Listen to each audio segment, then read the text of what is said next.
누가복음 1장 1절부터 17절까지 시작. 우리 중에 이루어진 사실에 대하여 처음부터 목격자와 말씀에 일꾼된 자들이 전하여 준 그대로 내역을 전술하려고 붓을 든 사람이 많은지라.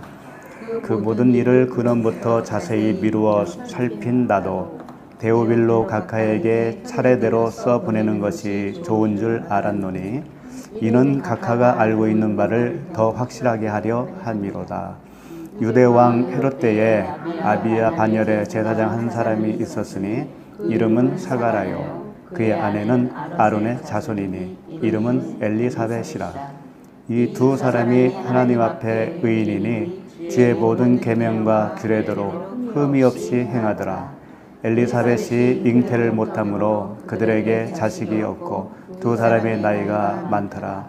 마침 사가랴가 그 반열의 차례대로 하나님 앞에서 제사장의 직무를 행할세 제사장의 전례를 따라 제비를 뽑아 주의 성전에 들어가 분향하고 모든 백성은 그 분향하는 시간에 밖에서 기도하더니 주의 사자가 그에게 나타나 향단 우편에 선지라. 사가랴가 보고 놀라며 무서워하니 천사가 그에게 이르되 사가랴여 무서워하지 말라. 너의 간구함이 들린지라.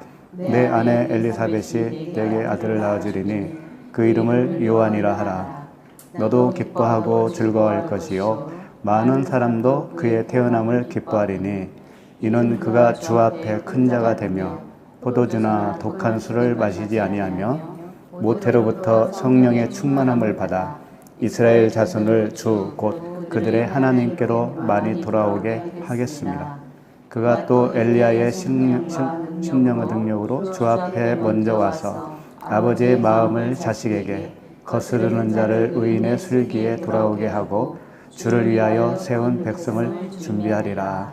아멘. 수요일마다 누가복음을 살펴보게 될 것 같습니다. 먼저 이 누가라고 하는 말이 누카스라고 하는데 빛나다라는 뜻을 가지고 있어요. 누가라는 말 그 뜻 자체가. 신약 성경에는 이 누가에 대해서 딱 3번밖에 안 나와요. 실제 그 누가라고 하는 이름이 거론된 부분은 3번이에요. 진작 자기가 쓴 누가복음 안에는 자기 이름이 없어요. 근데 잘 아시지만 누가복음 쓴 그 누가가 사실은 사도행전도 썼다는 거 아시죠? 그래서 이 골로새서 4장 14절에 보면은 사랑을 받는 의사 누가와 또 데마가 너희에게 문안하느니라. 바울이 이런 말을 했습니다. 그러니까 의사라는 거죠. 누가가 의사. 여기서 밝혀주고 있죠. 그래서 이제 이 의사가 되는 사람들이 좀 그런 경향이 있겠지만 좀 섬세하고 질서정연하고 그런 성격이 좀 있겠죠. 그래서 그런 성격을 그대로 주님이 사용하신 것 같아요. 그래서 이 누가복음도 굉장히 질서정연하고 세심한 그런 문체라는 것을 알 수가 있습니다. 그래서 알아보기가 굉장히 쉽게 저술을 한 거죠. 그리고 빌레몬서에 보면은 1장 24절에 이런 말씀이 있습니다. 또한 나의 동역자 마가, 아리스다고, 데마, 누가가 문안하느니라. 여기서도 이제 그 바울의 동역자로 누가를 문안하고 있습니다. 여기에는 데마도 나오죠. 근데 나중에 데마가 세상이 좋아서 나갔다 그러잖아요. 그래서 이 지금 동역자가 쭉 나오지만 나중에는요 동역자도 다 떨어져요. 그래서 빌레몬서에 그렇게 소개하고 있다가 디모데후서에 가면은요 4장 11절에 누가만 나와 함께 있느니라. 내가 올 때에 마가를 데리고 오라. 그가 나의 일에 유익하니라. 이런 말을 전하고 있습니다. 바울이 이제 그 로마 감옥에서 순교 직전에 있을 때 그때까지 이 누가가 돌봤다라는 그런 이야기가 전해지고 있어요. 그런 거 보면은 바울이 그 로마 감옥에서 쓸쓸히 사라지게 되는데 많은 동역자들이 그 전에 있었다가 다 떨어져 나가는 걸 보게 돼요. 그런 걸 보면은 참 쓸쓸하죠, 우리도. 그래서 복음을 하나가 됐다고 쳐도 함께 한다는 것이, 끝까지 간다는 것이 그렇게 쉽지는 않는 것 같아요. 물론 요 바울의 상황만 봐서 다 판단할 수는 없겠지만, 그래도 실질적으로 그런 경향이 있는 것 같아요. 경험적으로 봐도 그래요. 그래서 이 누가는 정말 끝까지 함께 했던 분이고, 그 다음에 그 누가는 더군다나요, 이방인이었어요. 유대인이 아니었고 이방인이었는데, 그 어디 출신이냐면은 수리아의 안디옥 출신이라고 전해져 있어요. 그래서 이방 출신인데 이제 바울을 만나서 회심했다는 이야기도 있고요. 정확하지는 않습니다.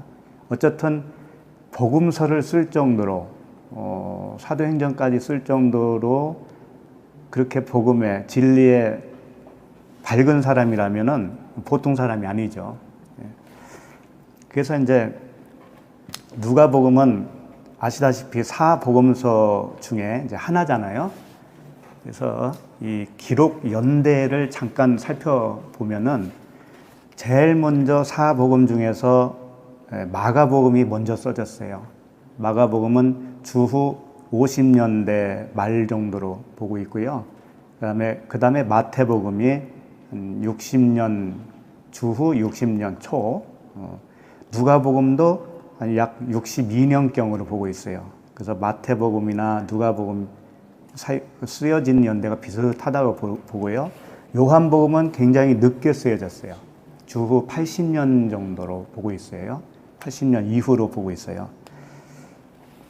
그렇게 쓰여졌고요. 근데 이 사복음서의 그 분량으로 보면은요, 제일 작은 분량이 마가복음이에요. 마가복음이 장수로 보면은 의미가 없습니다.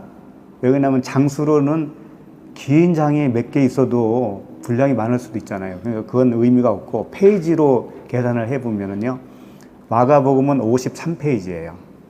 요한복음이 그 다음에 66페이지 정도, 그 다음에 마태복음이 83페이지, 그 다음에 누가복음이 91페이지예요. 그러니까 이 누가복음이 분량이 엄청 많아요. 그런데다가 사도행전까지 누가가 썼으니까 사도행전은 128페이지로 나와요. 그래서 누가복음과 사도행전을 합하면은요 219페이지가 되는데, 이게 어느 정도냐면은 신약 성경의 3분의 1이 돼요. 그러니까 누가가 신약 성경의 3분의 1을 썼다라는 거죠.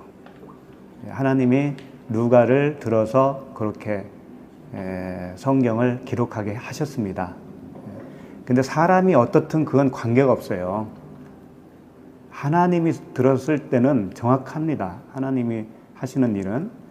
누구를 써서 더 뭐 정확하고 더 깊이가 있고 이런 이야기는 통하지 않아요. 성경은 다 하나님이 쓰신 걸로 보시면 되는 거예요. 그리고 이제 복음서별로 특색을 좀 보면은요, 일단 마태복음의 특색은 뭐냐면 왕으로 오신 예수 그리스도를 그리고 있어요. 그래서 이 다윗의 자손부터 시작을 하는 거예요. 그 왕으로 오신 그리스도. 그래서 유대인들을 위한 복음서라고 전해져 있습니다. 보통은 디아스포라 유대인들 있죠? 이방인에 흩어져 있는 그들을 위해서 마태복음 쓰여졌다고 보고, 그 다음에 마가복음은 종으로 오신 구원자 예수 그리스도, 종으로 왔다. 그래서 내가 온 것은 섬기려 하고 많은 사람에게 자기를 대속물로 주려 함이니라, 그런 말씀이 있죠. 마가복음에. 있고요. 그래서 이 마가복음은 종으로 오셔서 섬기는 그 예수 그리스도를 표현하면서 이방인들을 위해서 쓰여진 복음서다라고 하는 겁니다. 그 다음에 누가복음, 우리가 이제 살펴볼 누가복음은 인자로 오신 그리스도. 인자가 뭐예요? 인성과 신성이 결합되어 있는, 말씀이 육신이 되어 있는 상태. 그런 그 인자를 굉장히 강조하고 있습니다. 그래서 이방인들을 위한 그런 복음서로 알려져 있죠. 요한복음은 하나님의 아들로 오신 그리스도. 요한복음은 신성을 굉장히 부각시키고 있어요. 예수님을. 그래서 유대인과 이방인들을 구별하지 않고 다 그들을 위해서 쓰여진 복음서라고 볼 수 있습니다. 우리가 전에 그 에스겔서 10장 살펴본 바가 있지만 하나님의 형상, 모양, 그게 여러 가지로 표현되어 있는데 그 중에 보면은 얼굴이 나오죠. 형상의 얼굴이 나오는데 사자의 얼굴, 사람의 얼굴, 독수리 얼굴, 소의 얼굴, 그게 나오죠. 그게 다 사복음서하고 관계가 있다고 보면 돼요. 그래서 마태복음은요, 왕으로 오셨잖아요. 사자로 보면 사자. 그리고 마가복음은 종으로 오셨잖아요. 섬기는 소. 그 다음에 누가복음은 사람이에요. 인자니까 사람. 그 다음에 요한복음은 신격이잖아요. 이게 독수리. 그래서 이 복음서를 간접적으로 표현하고 있는 말씀이에요. 그런데 이제 이 누가복음의 특징이 뭐냐면, 특징은 뭐예요? 사람이 신적인 존재가 되는 말씀이거든요.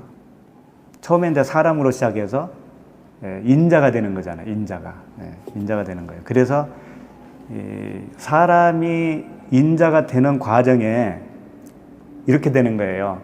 우리가 사람이 태어나죠? 사람은 태어나면 다 자기가 생명을 가지고 있다라고 생각을 해요. 이게 남자거든요. 남자는 씨 가지고 있잖아요. 그러니까 남자, 여자 구분 할 게 없이 일단 인간은 다 남자로 생각하는 거예요. 생명이 있다라고 하는 측면으로 남자로 시작을 하는 거예요. 그런데 여자가 되어야 돼요. 일단은 그 남자에서 여자로 건너가야 돼요. 그게 무슨 뜻일까요? 아, 내가 생명을 가지지 못했구나. 그렇게 깨닫는 것이 여자가 되는 거라니까. 여자가 되어야 돼.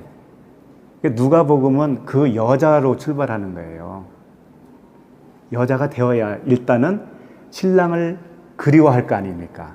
참 신랑을. 그렇죠? 그래서 자기가 남자로 알고 있는 것을 뭐라고 하냐면 짐승이라고 하는 거예요, 그걸. 이성 없는 짐승. 그러니까 남자를 그 세상 말로도 그렇잖아요. 남자들을 짐승 같다 그러잖아요. 그러니까 다 그게 복음이야. 그거 따지고 보면은 자기가 생명이 없는데도 남자라고 생각하고 있어요. 그게 짐승이라는 거예요. 그게. 그래서 이제 누가복음은 여자가 그리스도의 씨를 받아서 아들을 낳는 그런 과정을 설명하고 있는 복음이다. 그래서 이방인을 굉장히 그 도입을 많이 해요. 누가가 의도적으로. 예를 들면은 선한 사마리아인이 강도 만난 자를 구출해 주잖아요. 치료해 주죠. 근데 그때 보면 사마리아인을 하필이면 이방인 사람을 그리스도의 모형으로 설명을 하고 있잖아요. 다른 복음서에서는 그렇게 하질 않아요. 누가에서는 이방인의 그 구원자를 부각시키는 거예요. 이게 의미가 있습니다. 그게 무슨 뜻이냐면은 유대인은요, 표면적 유대인을 설명하기 위한 도구예요. 유대인은. 그 이방인은 뭐냐면은요, 이면적인 유대인이에요. 그래서 이렇게 그런 어떻게 그런 것을 표현하기 위해서 자꾸 사마리아인을 거론을 해요. 그리고 이방인들을 많이 설명을 하면서 그 여자를 많이 부각을 시켜요. 그래서 여자들이 예수님 곁에 많이 따라다녀요. 여인들이. 누가복음에 특히 많아요. 그리고 사도행전에도 많고. 그래서 유대인은 겉의 구원이라고 보면, 겉의 구원이 뭐냐면 나는 죄인이구나 라고 하는 것까지예요. 그게 겉의 구원이라고 하는 거예요. 그러면 이제 안의 구원이 있어야 되죠. 속의 구원. 그것은 그 깨닫는 것 위에 생명이 주어지는 걸 말하는 거예요. 그러니까 예수 그리스도가 밖에 있으면 그것은 겉의 구원이에요. 반쪽짜리예요. 근데 그 그리스도께서 내 안으로 생명으로 들어오시면 이제 내 구원이 완성이 되는 거죠. 그래서 항상 이중 구조로 되어 있는 거죠. 그래서 여자를 많이 여기서 말씀을 하고 있는데 쭉 적어 왔어요. 내가 여자들 어떤 분들이 나오나 쭉 적어 봤는데 이런 거예요. 엘리사벳 이제 좀 있으면 나오죠? 우리가 읽어봤죠? 예, 그 세례 요한의 어머니 엘리사벳, 그 다음에 예수의 어머니 마리아, 예, 그 다음에 안나, 그 다음에 나인성 과부의 나인성 과부 나오죠? 예, 그 다음에 막달라 마리아, 요한나, 수산나, 혈루증의 여인, 예, 그 다음에 마르다와 마리아, 또 두렙돈 헌금했던 그 여인 과부죠. 또 주님이 십자가를 지고 갈 때 많은 여인들이 따라갔다고 되어 있어요. 많은 여인들. 또 무덤에 여인들이 가서 또 찾아가잖아요. 무덤에. 그래서 이 여인들이 참 많아요. 그 의미가 뭘까요? 이미 설명해 드린 대로 그 정말 신랑을 그리워하는 거죠. 정말 신랑. 그 그리스도를 그리워하는 거예요. 그리스도가 오기를 기다리고 있는 그런 형국이죠. 사도행전에 넘어가면은요, 아나니아와 삽비라 이야기 나오죠. 아나니아와 삽비라. 그 다음에 뭐 이런 사람도 있어요. 두루실라, 총독 벨릭스의 아내 두루실라, 그 다음에 헤롯 아그리빠 2세의 아내 베니게, 요한의 어머니 마리아, 또 어떤 여종이 있어요. 여종의 로데, 루디아, 다마리, 빌립의 네 딸 브리스길라와 아굴라 나오죠? 브리스길라가 여자예요. 근데 보통은 남편을 앞에 놓는데 여자를 먼저 놓죠. 여자가 먼저 돼야 되는 거예요. 네. 그 다음에 수많은 바울의 동력자들이 여인들이 많아요. 그러니까 이게 그냥 지나갈 일이 아니더라는 거예요. 이게. 그래서 우리가 먼저 여자라고 하는 것을 깨닫는 것이 그 출발이라고 보면 돼요. 그렇지 않으면은 동성연애자가 돼요. 내가 생명이 없구나라고 하는 것을 모르면 뭐라고 그랬어요? 남자라고 그랬잖아요.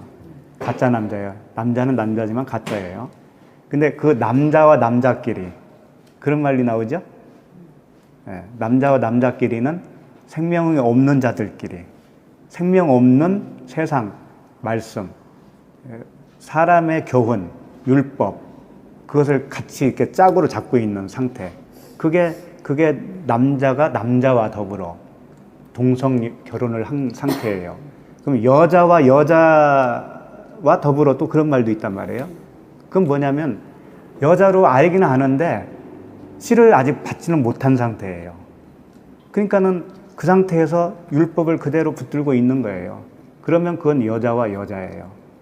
그래서 그게 다 동성 결혼이라고 하는 영적 상태를 가르쳐 주고 있죠. 그걸 이제 실제로 동성 연애를 통해서 가시적으로 드러내주고 있는 게 정말 요즘 말이 많은 그 동성 합법적으로 해야 되느냐 말아야 되느냐 그런 이야기잖아요. 성경은 영적 이야기예요. 육적으로 그렇게 됐다라는 것이 나쁘고 아니고 뭐 이런 것을 따지기 위해서 그런 게 아닌데, 다만 그것도 모형은 모형이기 때문에 나쁜 건 나쁜 거예요. 그렇죠? 그걸 좋다고 할 필요는 없죠. 그러나 그걸 나쁘다고 하는 것이 내가 구원받은 자이기 때문에 그렇다라고 주장을 할 수는 없는 거예요. 교회가 그걸 반대를 하는 걸 통해서 우리가 의롭다라고 말한다면 참 그 말도 안 되는 소리라고요. 근데 교회들이 다 거기에 목숨을 걸고 있어요. 우리 교단은 이걸 반대한다. 그러니까 우리가 더 정통이다. 우리가 진리다. 또 그걸 수용하면은 너희들은 가짜야 라고 한다면 참 어떻게 보면 둘 다 가짜인데 그런 거예요. 그래서 본문의 그 1장은요, 이제 우리가 볼 그 본문의 1장은, 누가복음 1장은 세례 요한의 출생 과정을 기록하고 있습니다. 그 다음에 2장은 예수 그리스도의 출생, 나심을 기록하고 있어요. 그래서 제일 먼저 세례 요한의 출생을 상세하게 기록한 복음서는 이 누가복음밖에 없어요. 그래서 이제 누가복음 1장 1절부터 한번 천천히 살펴보도록 하겠습니다. 1절에 보면 우리 중에 이루어진 사실에 대하여 처음부터 목격자와 말씀에 일꾼된 자들이 전하여 준 그대로 내력을 저술하려고 붓을 든 사람이 많은지라. 이 복음서가 사복음서 말고도 상당히 많이 있다는 거 알고 계시죠? 그러니까 도마복음이니 무슨 복음이니 막 이렇게 외경으로 나와 있는 거 있죠? 예. 이렇게 많은 사람들이 기록을 했다라는 거예요. 근데 처음부터라는 게 이제 아르케라고 하는 단어인데요. 태초라고 하는 뜻이에요. 태초. 근데 태초는 머리라고 하는 뜻을 가지고 있는 거죠. 머리 대신 예수 그리스도에 대한 이야기란 말이에요.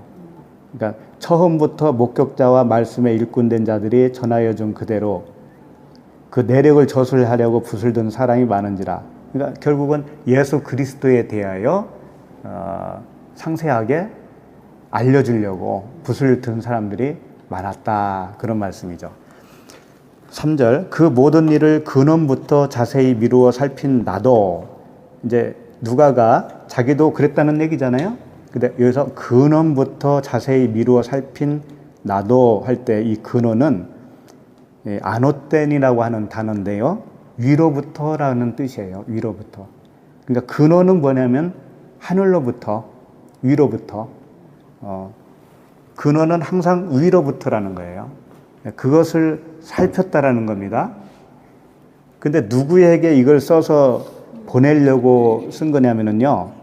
데오빌로 각하에게 되어 있죠. 데오빌로 각하에게 차례대로 써 보내는 것이 좋은 줄 알았노니. 여기서 데오빌로 각하가 누구라고 생각하세요? 어떤 나라의 왕인가? 아니면 어떤 고위층에 있는 어떤 자일까라고 생각이 되어지죠. 예. 그리고 사도행전 1장에서도요, 데오빌로라고 또 나옵니다. 수신자를 데오빌로라고 되어 있어요.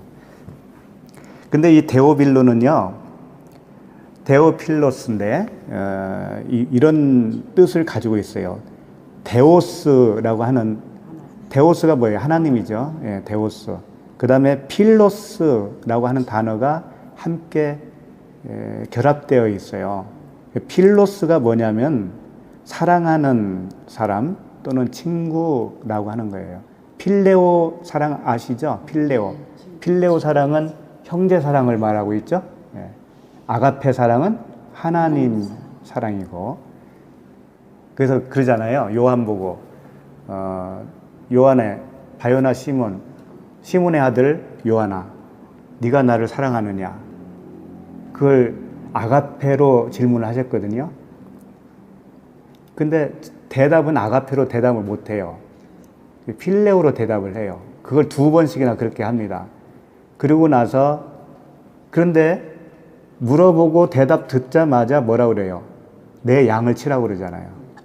그러니까 베드로 입장에서는 형제 사랑을 하고 있는 상태가 이미 되어 있는 거예요. 형제 사랑이 되어 있지 않은 상태에서는 내 양을 먹이라 할 수가 없어요. 그 단계가 되어야 무엇을 맡겨도 맡긴다니까요, 하나님이. 형제 사랑이 뭐예요? 같은 그리스도인을 자기 목숨보다도 아낄 수 있는 그 사랑이잖아요. 그렇죠? 그 사랑을 가지고 있는 단계가 와야 된다니까, 우리에게. 그 사랑이 있지도 않으면서 남에게 복음을 전한다고 하는 것이 합당하지가 않다고요. 그런데 주님이 세 번째는 필레오 사랑으로 또 질문을 하잖아요. 네가 필레오로 나를 사랑하느냐? 그러니까는 근심하면서 대답을 하지요. 필레오 사랑으로 사랑하는 줄 주께서 아시나이다. 그랬죠? 그러니까 아가페는, 우리는 아가페 사랑을 할 수가 없는 거예요. 우리는 형제 사랑밖에 못해요. 그런데 이런 말씀이 있죠. 내가 잘 외우지는 못하는데 끝에 보면 무엇에 무엇을 더하고 형제 위에 끝에 뭐라면 사랑을 공급하라, 그런 말씀이 있어요. 그 형제 위에까지는 우리가 할 수 있는 건데요. 그 사랑을 공급하는 것은 주님이 하시는 거예요. 그러니까 우리가 형제 필레오 사랑을 하잖아요. 그러면 아가페 사랑을 하나님이 해주시는 거라니까. 그 사람에게 직접 하나님이 그 아가페 사랑으로 주시는 거, 채워주는 거예요. 내가 옆에 있는 형제를 형제 사랑으로 대하잖아요. 그러면 하나님이 이분에게 직접 아가페를 주신다고요. 그러니까 요한이 그렇게밖에 대답할 수가 없어요. 우리는 형제 사랑의 그 높이까지는 와야 되는 거예요. 그래서 서로 사랑하라 그러잖아요.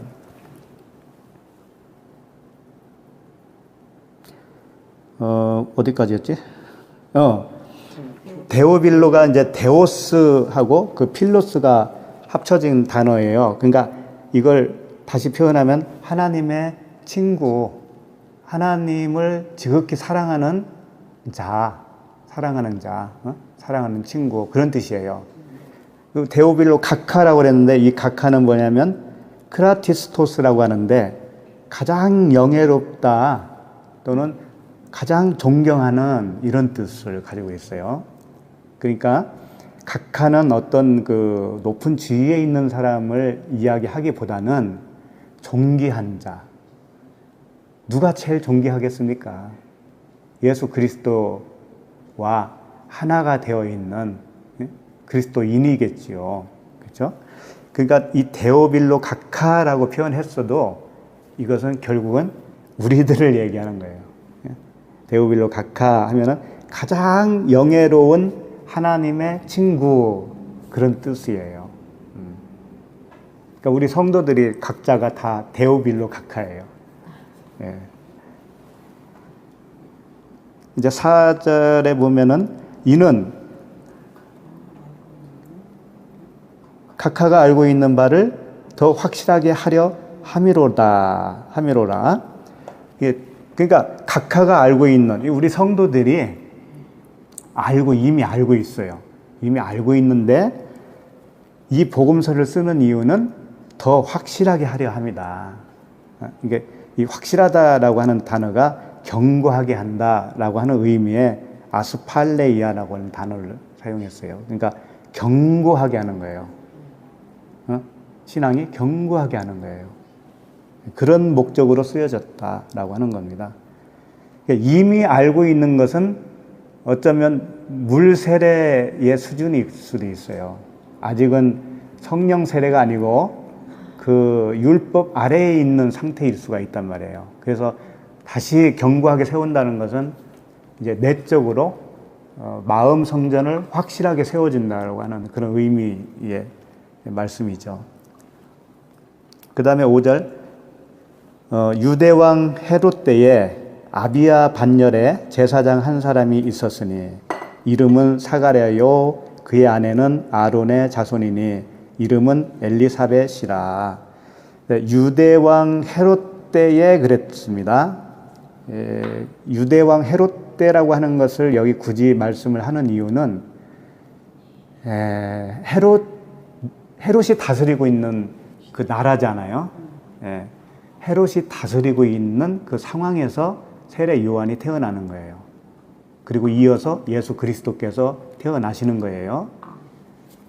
그러니까 헤롯의 대왕은 헤롯이라고 하는 왕은 사실 나예요, 나. 나를 다스리고 있는 나의 어떤 존재예요. 그게 헤롯이에요. 그 상황에 우리가 다 그 사로잡혀 있었잖아요.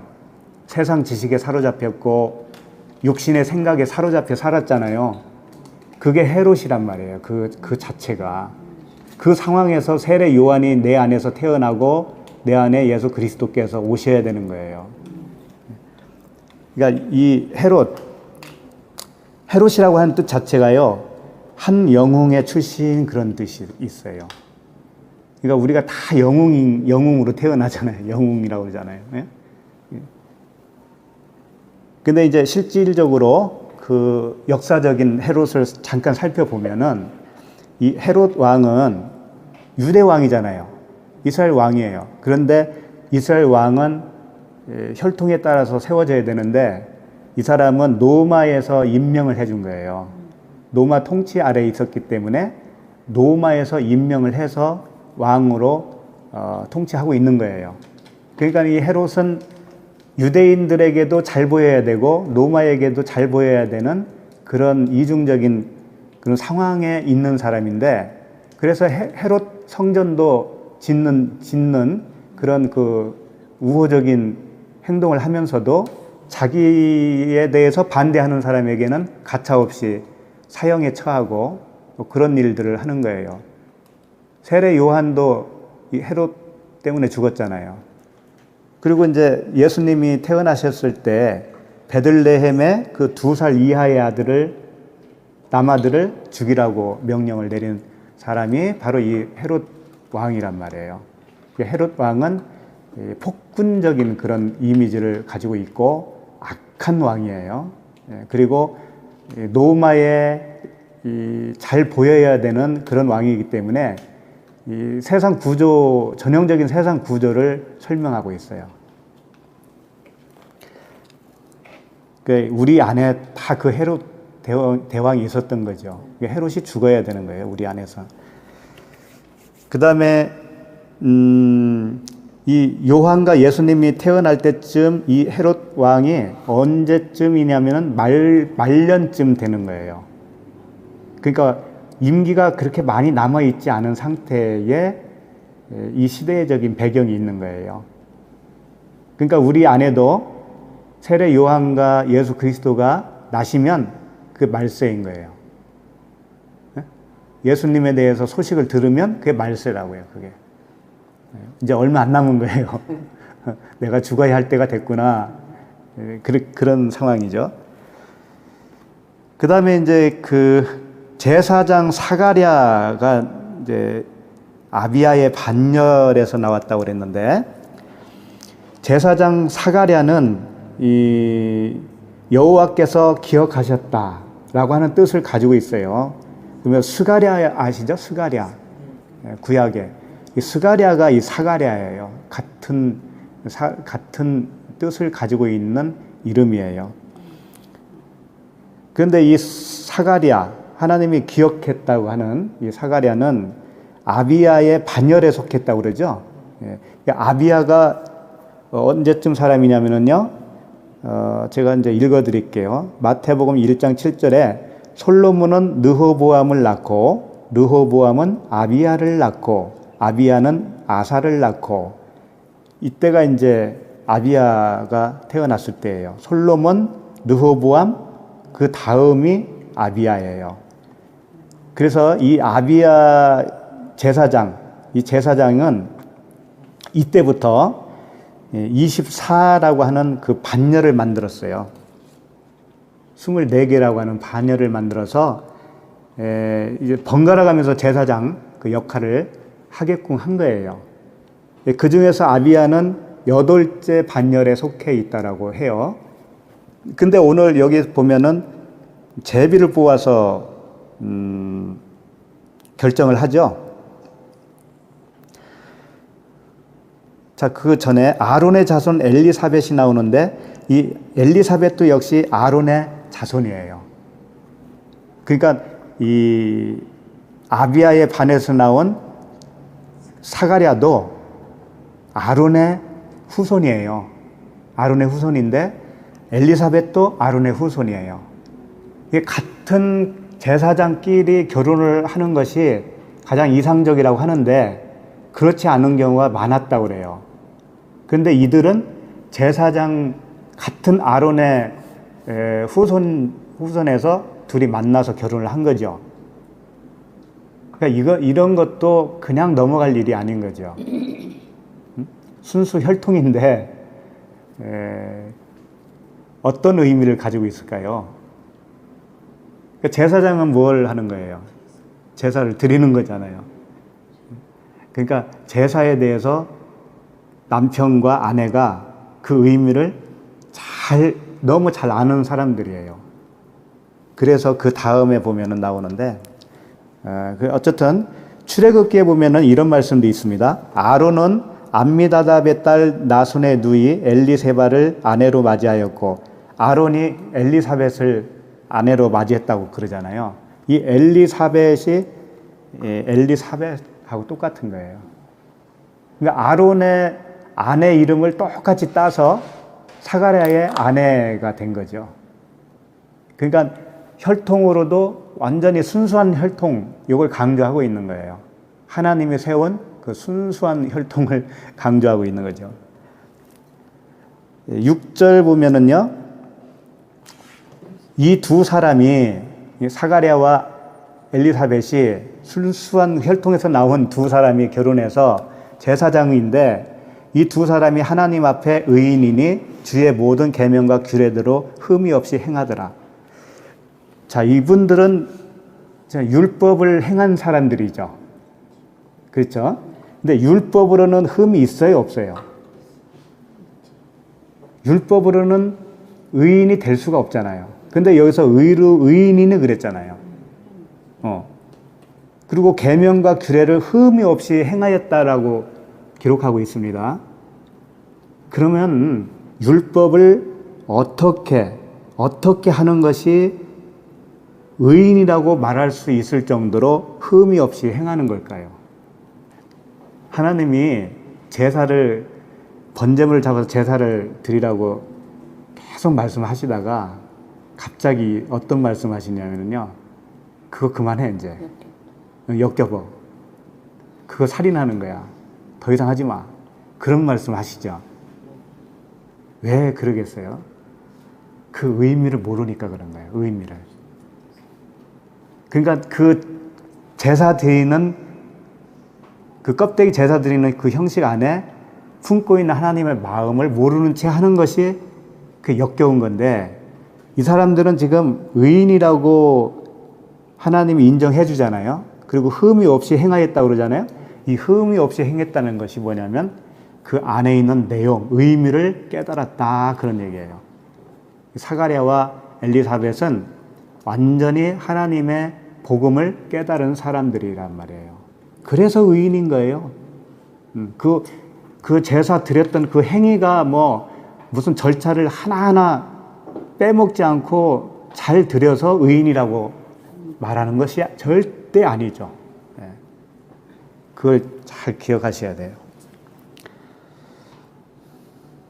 7절, 엘리사벳이 잉태를 못함으로 그들에게 자식이 없고 두 사람의 나이가 많더라.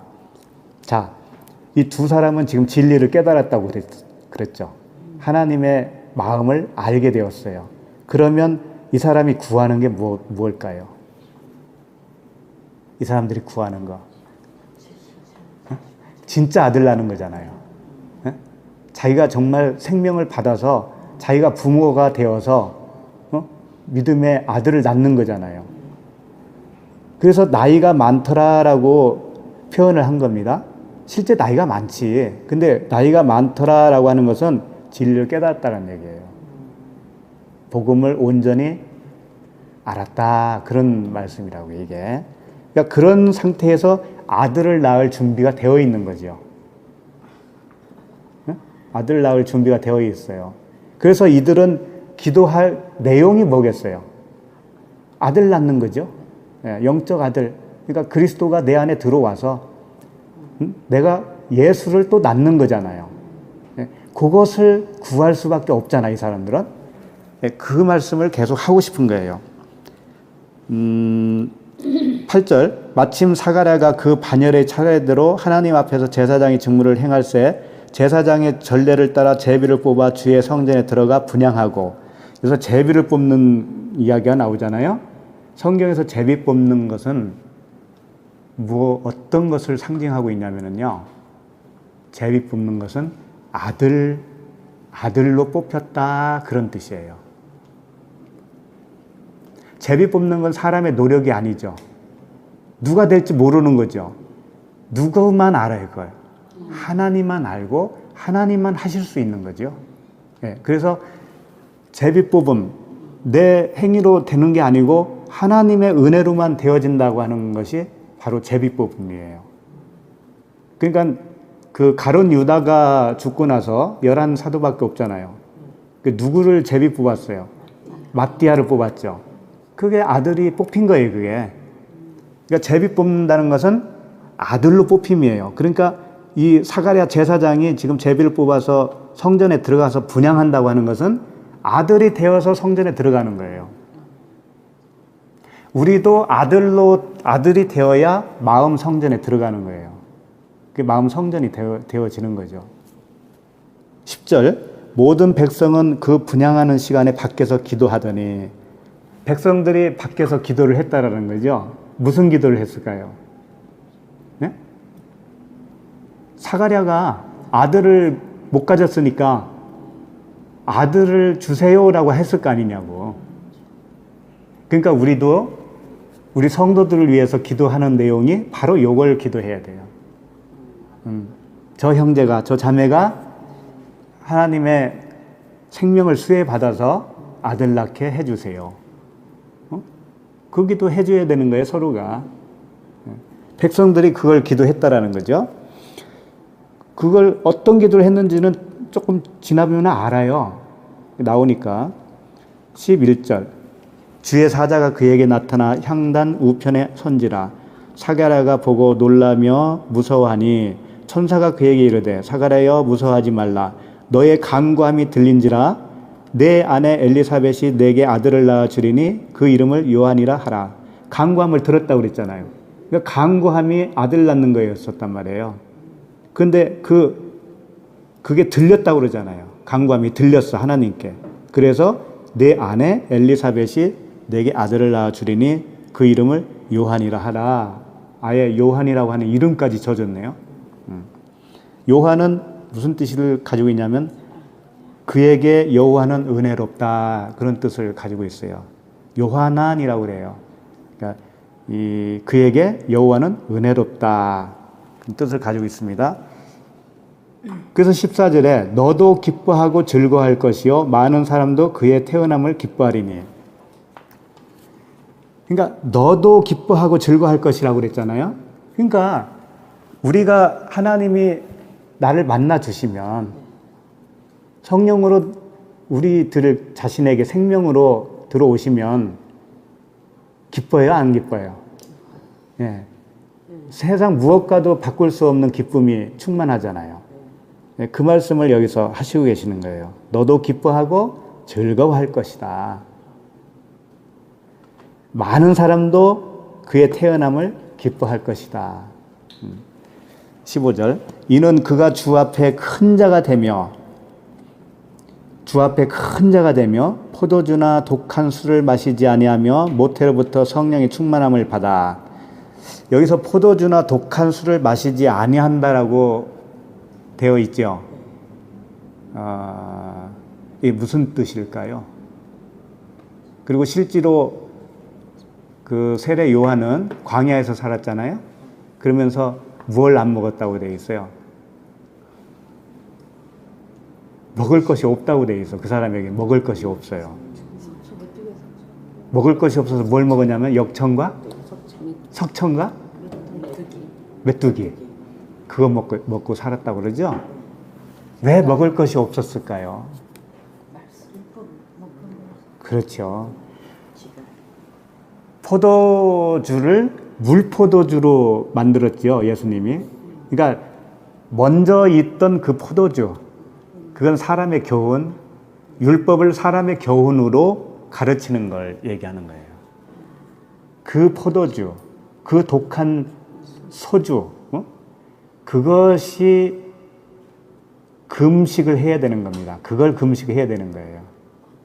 그러니까 실제로 밥을 안 먹는 게 금식이 아니에요.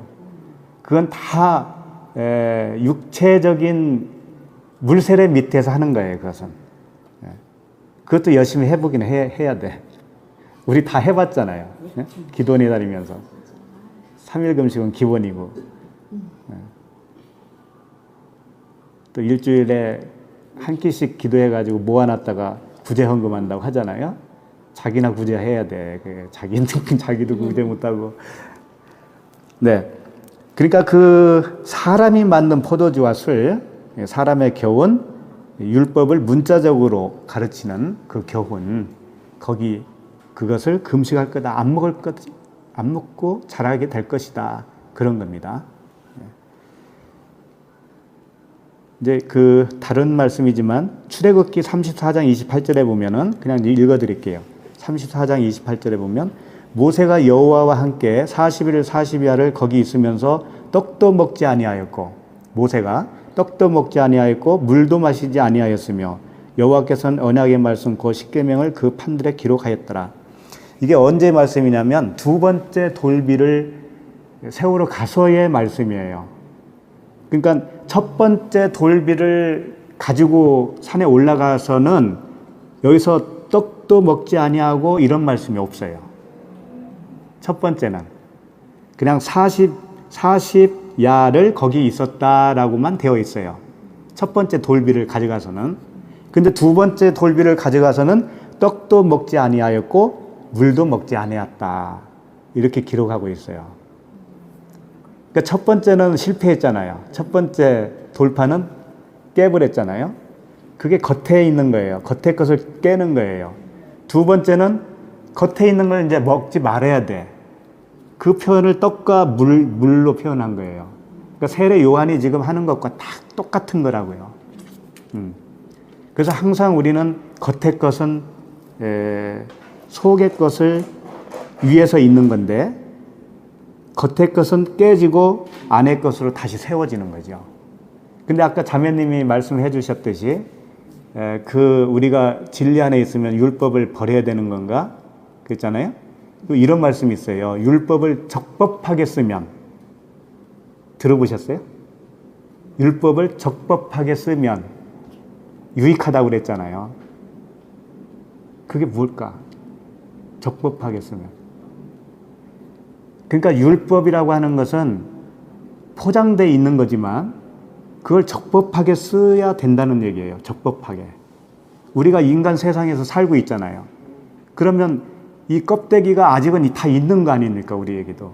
그 형식과 어떤 그 인간적인 그 질서 이런 것들이 다 있는 거 아니겠어요? 그걸 적법하게 사용해야 된다는 거예요. 그것을 우리가 속 안에 들어가면 어떻게 적법하게 쓸 것인가를 알게 되는 거예요. 그런 의미를 우리는 간과해서는 안 됩니다. 그 다음 어디까지였죠? 16절. 이스라엘 자손을 주 곧 그들의 하나님께로 많이 돌아오게 하겠습니다.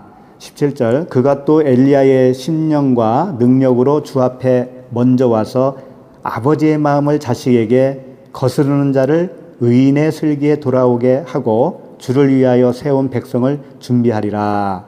지금 이제 세례 요한이 할 일에 대해서 설명을 한 겁니다. 세례 요한이 엘리야의 심령과 능력으로 주 앞에 먼저 와서 이렇게 말씀을 하고 있죠. 이게 무슨 뜻일까요? 그러니까 이 세례 요한은 엘리야의 심령과 능력을 동시에 가지고 있다라는 거죠. 그래서 세례 요한을 엘리야라고 한 거예요. 그 말씀을 제가 읽어드릴게요. 마태복음 11장 11절에 보면 내가 진실로 너희에게 말하노니 여자가 낳은 자 중에 세례 요한보다 큰 이가 일어남이 없도다. 그러나 천국에서는 극히 작은 자라도 그보다 크니라. 일단 이 천국에서는 극히 작은 자라도 세례 요한보다는 크다는 얘기죠. 이게 무슨 뜻일까요? 율법 아래에 있는 자는 아무리 커도 천국에서는, 그러니까 복음으로 건너간 자하고 비교를 하면 이게 비교하지 못할 정도로 천국과 지옥 그런 수준이라는 거예요. 그러니까 세례 요한은 뭐냐면 어떤 역할을 하고 있냐면 물세례 역할을 하고 있어요. 그러니까 성령 세례로 인도하는 역할을 하고 있는 거예요. 그러니까 예수 그리스도가 복음이고 진리잖아요. 그 복음으로 그러니까 요단강을 건너가는 것이에요. 요단강을 건너가게 하는 그 막바지 닿는 부분에 누가 와 있냐면 요한이 지금 그 역할을 하는 거예요. 바톤을 완전히 끝에서 이어주는 거죠. 그래서 구약의 선지자들 중에서는 가장 큰 자라고 볼 수가 있는 거죠. 그렇지만 요단강 건너갈 수는 없다 이거예요. 그렇다고 세례 요한이 구원 못 받았다 그런 얘기가 아닙니다. 이건 그냥 모형적으로 우리가 보여주기 위해서 하는 거예요. 모세도 그러면 가나안에 못 들어갔잖아요. 예? 그러니까 율법으로는 못 들어간다라고 하는 걸 상징적으로 보여주는 것뿐이 있죠. 그래서 엘리야의 그 성정과 능력이 뭐냐 도대체. 그 마태복음 11장 11절을 읽었는데 12절 보시면은 세례 요한의 때부터 지금까지 천국은 침노를 당하나니 침노하는 자는 빼앗느니라, 이 말씀을 이어서 하셨어요. 이게 무슨 말씀이냐면 세례 요한의 때부터 지금까지, 그러니까 예수님이 십자가에 가시기 전까지예요. 네, 전까지는, 그러니까 율법 시대에는 이런 얘기죠. 물세례 아래에 있는 그때에는 천국은 침노를 당한다는 거예요. 이 침노하는 자가 빼앗는다는 거죠. 그런데 이것은 좋은 의미의 말씀이 아니에요. 율법으로는 천국을 침노를 하지만 빼앗는, 약탈하는 꼴이 된다는 거죠. 약탈. 빼앗는다는 단어가 굉장히 안 좋은 단어예요. 약탈하는 거예요. 강제로 빼앗는 거예요. 근데 빼앗기지나요? 천국이? 안 뺏기져요. 그러니까 그런 말씀이에요, 이게. 그래서 이걸 오해하면은 천국은 침노를 당하니까 침노하는 자는 빼앗느니라 그래가지고 막 기도하잖아요. 소나무 막 뿌리 뽑을 때까지 하잖아요. 그게 뭐냐면 강탈하는 거예요. 천국을 강탈하는 거예요. 그런데 그렇게 되는 게 아니라는 거예요. 그러면서 이어서 하는 말씀이 모든 선지자와 율법이 예언한 것은 요한까지니 그러잖아요. 모든 선지자와 율법이 예언한 것은 요한까지다. 그러니까 요한까지가 율법이다 그런 얘기죠. 만일 너희가 즐겨 받을진대 오리라 한 엘리야가 곧 이 사람이다. 엘리야가 곧 요한이다 그런 얘기예요. 그러면서 귀 있는 자는 들을지어다 그랬단 말이에요. 그러면 왜 엘리야가 요한이란 말이에요. 왜 요한이 엘리야의 성전과 뭐라고 돼 있죠? 심령이 푸뉴마더라고. 푸뉴마. 그러니까 그 심령과 능력이나 얘기해요. 디나미스, 능력. 그것은요, 엘리야가 했던 그 일과 엘리야가 했던 그 능력이 그대로 세례 요한이 할 거다 그런 얘기예요. 그럼 엘리야가 무엇을 했는지 살펴보면 알 수 있죠. 엘리야가 뭘 했냐면 잘 아시는 거 있잖아요. 그 바알 선지자, 아세라 선지자 그들과 싸웠어요. 850명. 850명의 선지들과 싸워서 결국 이겼죠. 그래서 기손 시내로 끌고 가서 모두 죽였어요. 그게 능력이잖아요. 엘리야의 능력이죠. 그게. 그러면 엘리야가 한 일이 뭐냐면은 이 바알 선지자, 아세라 선지자를 죽인 것이 뭐냐면 우상을 깬 거예요. 그렇죠? 우상을 깬 거고 동시에 뭐냐면 거짓 선지자들을 다 죽인 거예요. 거짓 선지자. 그러니까 거짓 선지자를 죽이고 우상을 깨는 역할이 엘리야였다라는 거고 세례 요한도 그 일을 할 거라는 거예요. 그럼 세례 요한이 아까 뭐라고 그랬죠? 그 모든 선지자와 율법이 예언한 것은 요한까지라고 그랬죠.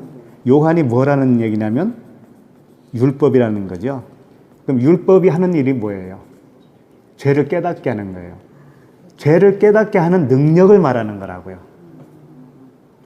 그러면 그 바알 선지자, 아세라 선지자가 결국 누구라는 얘기예요? 우리들이었어요, 우리들. 우리들을 갖다가 이제 깨 부수는 역할이 뭐냐면 세례 요한이었어요. 세례 요한은 물 세례를 말하는 거잖아요. 그러니까 우리가 세례 요한, 그 율법, 하나님의 말씀, 겉의 말씀으로 죄인이라는 것을 깨닫게 되면 나라고 하는 바알, 나라고 하는 아세라, 거짓 선지자가 죽는 거라고요. 그렇게 죽여놔야 그 다음에 이제 예수 그리스도가 거기서 활동을 하시는 거예요. 세례 요한은 거기까지 하는 거예요. 예수 그리스도에게 우리를 넘겨주는 거죠. 예, 그 일을 하시는 거예요.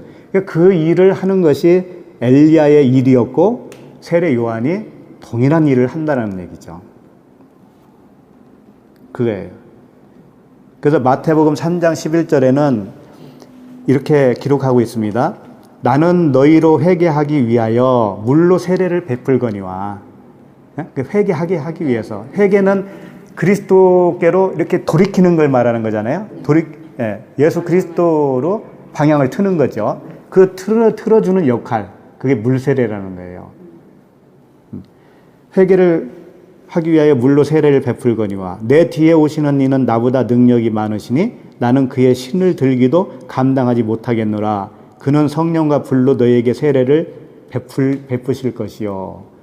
예수 그리스도의 하시는 일이 성령과 불로 세례를 베푸는 거라는 거죠. 그런데 이 세례 요한은 그분의 신을 들기도 감당하지 못하겠다예요. 그게 뭐겠어요? 신은 복음의 신이에요. 그러니까 복음의 근처도 못 간다 이거지. 네? 그러니까 우리가 다 율법 아래에 있었으면서도 복음이라고 생각을 하고 착각하고 살았단 말이에요. 물세례 밑에 있었으면서. 이제 이걸 비밀로 주님이 알게 해주시고 계시해 주는 거예요. 그래서 내 안으로 그 뜻으로 오시는 거죠. 내용으로 오시는 거예요. 그랬을 때 우리는 신비에 새겨지는 겁니다. 그게. 그러니까 돌파는 겉에 있는 말씀이라면 두 번째 돌파는 내 신비에 새겨지는 말씀이죠. 그래야 마음 성전이 지어지는 거예요. 그게 그래야 천국이 되는 거죠.